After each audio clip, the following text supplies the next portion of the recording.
आज आपण या व्हिडिओमध्ये देशातील या दोन मोठ्या सरकारी बँकेच्या खातेधारकांसाठी एक आनंदाची व दिलासादायक बातमी देणार आहोत। तरीही आपण हा महत्त्वाचा व्हिडिओ शेवटपर्यंत पहा मित्रांनो। बचत खात्यावर बँका अनेक सेवा सुविधा देतात, तर कमीत कमी बॅलन्सचा म्हणजे मिनिमम बॅलन्सचा नियमही लागू करतात। खात्यात ठराविक रक्कम ठेवावी लागते, त्यासाठी बँका बचत खात्याला मर्यादा घालून देतात। म्हणजेच प्रत्येक बँक एक ठराविक मर्यादा, एक लिमिट निश्चित करते, तेवढी रक्कम त्या खात्यात ठेवावी लागते। जर ही मर्यादा पाळली नाही, म्हणजेच रक्कम मर्यादेच्या खाली आली, तर खातेदारांना दंड म्हणजे पेनल्टी द्यावीच लागते। प्रत्येक बँकेचा नियम हा वेगळा असतो। मिनिमम बॅलन्स किती ठेवायचे यासंबंधी प्रत्येक बँकेचा नियम वेगळा आहे। काही बँकांची शिल्लक रकमेची मर्यादा एकासारखी असते, तर काही बँकांची वेगळी असते। बँकांकडून खात्यात दर महिन्याला निश्चित कमीत कमी रक्कम असणे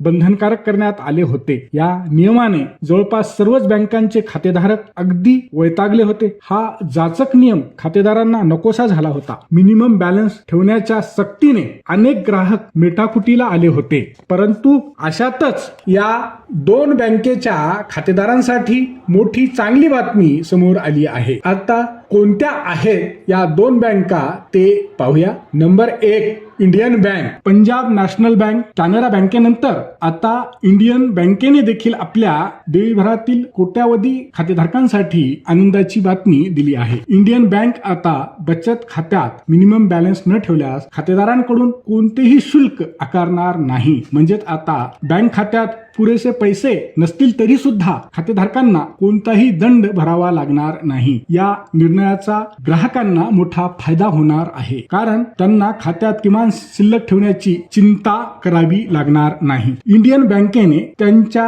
अधिकृत सोशल मीडिया अकाउंट एक्स वरून एक पोस्ट करून याबद्दलची माहिती सर्व ग्राहकांना दिली आहे। इंडियन बँकेने म्हटले आहे की तुमचा पैसा तुमचा नियम, आता तुम्हाला किमान शिल्लक रक्कम ठेवण्याची गरज नाही व यासाठी तुमच्याकडून कोणताही दंड आकारला जाणार नाही। हा नियम 7 जुलै 2025 पासून देशभरात लागू करण्यात आला आहे। आता नंबर 2 भारतीय स्टेट बँक म्हणजेच SBI बँकेच्या खातेदारांसाठी मोठी आनंदाची बातमी पाहूया। अलीकडेच भारतीय स्टेट बँकेच्या म्हणजेच SBIच्या एका खातेधारकांनी सोशल मीडिया प्लॅटफॉर्म एक्स वरून एक ट्विट करून बचत खात्यात महिन्याला कमीत कमी किती रक्कम ठेवावी लागेल, अर्थात सेव्हिंग अकाउंट मध्ये मिनिमम बॅलन्स किती ठेवावा लागेल असा प्रश्न बँकेला विचारला होता। या खातेदाराच्या प्रश्नाला उत्तर देताना स्टेट बँक ऑफ इंडियाने स्पष्टपणे सांगितले की SBI खातेधारकांना आता बचत खात्यात मिनिमम बॅलन्स ठेवण्याची आवश्यकता नाही। म्हणजेच आता तुमच्या बचत खात्यात 1 रुपया पण नसला तरी तुम्हाला कुठल्याही प्रकारचा दंड किंवा पेनल्टी द्यावी लागणार नाही। SBI म्हणजेच भारतीय स्टेट बँकेने ही जाचक अट 11/3/2020 पासून पूर्णपणे रद्द केली आहे। मात्र अजून पण बऱ्याच खातेधारकांना याबद्दलची पुरेशी माहिती नाही। SBI बँकेच्या या निर्णयामुळे देशभरातील कोट्यावधी खातेधारकांना